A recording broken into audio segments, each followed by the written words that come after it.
Hello everyone, I am Anupam Agarwal, Director of Finance, ONGC Videsh Limited.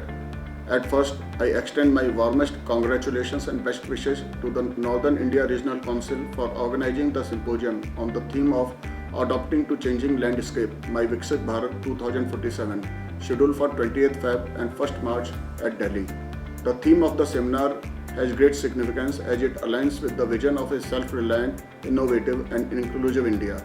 I believe to achieve the vision of Viksit Bharat, India shall need to be a global hub for manufacturing and services, and cost competitiveness shall be one of the key pillars for the same. I also believe that the Institute of Cost and Management Accountants of India shall play a key role in engaging with various government agencies for bringing out key reforms and policy changes.